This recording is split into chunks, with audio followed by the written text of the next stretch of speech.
A walking bass line outlines the chords of the progression, playing one note per beat to keep a steady rhythm. Let's take a listen to the verse of this song. We're gonna have some fun, yes, have real fun. We're gonna sing it loud and sing it right.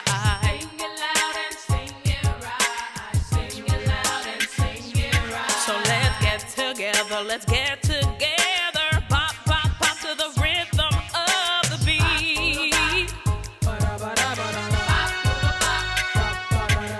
The song is in the key of A flat. It is good to know which chords the bass is outlining. So the bass tells us the chords by playing the root note on beat 1 of each bar. The verse is an 8-bar melody that uses just 2 chords, the 1 chord, A flat, and the 5/7 chord, E flat 7. We're gonna have some fun, yes, have real fun. We're gonna sing it loud and sing it right.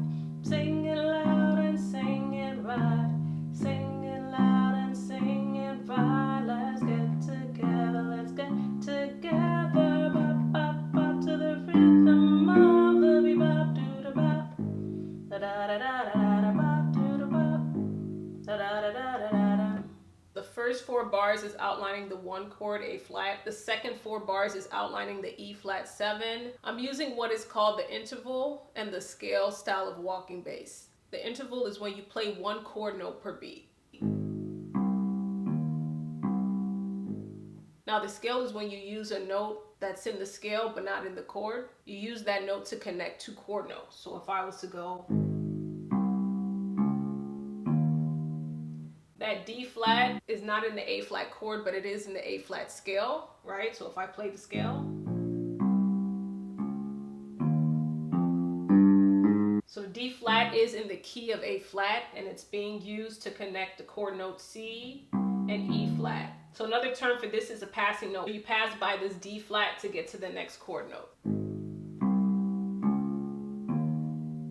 Now to smoothly change chords, you want to use a leading note. A leading note can be a passing note. A passing note is a step away from your root note. That is a half step or a whole step. So if we're going from the A flat chord to the E flat chord, this is a half step, and 2 half steps or a whole step is D flat. So these 2 notes are passing notes to E flat.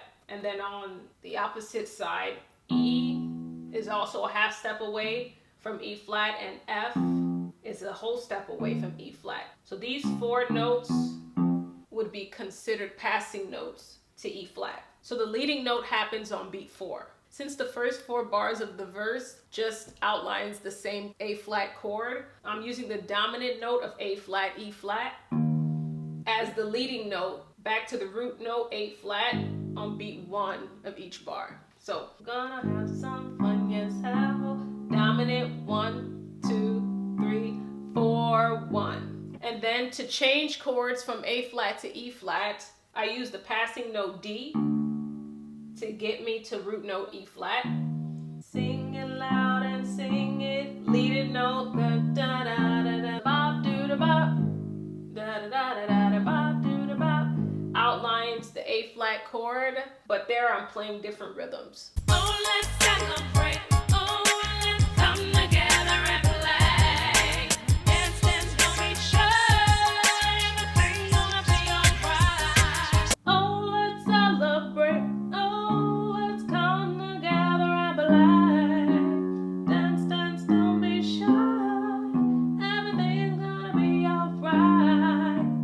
Oh, let's. If we're going from the E flat chord to the A flat chord, E flat is the dominant of A flat. In the chorus, I went, Everything's gonna be alright. Oh, let's celebrate. so that E flat I play on beat 4 to lead me to A flat. For the chorus, I'm using both passing notes and the dominant as leading notes. Oh, let's celebrate. Passing note to E flat, Come together and play.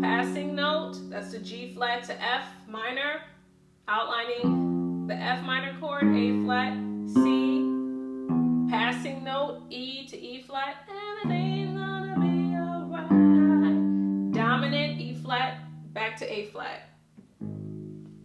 Okay, there you have it.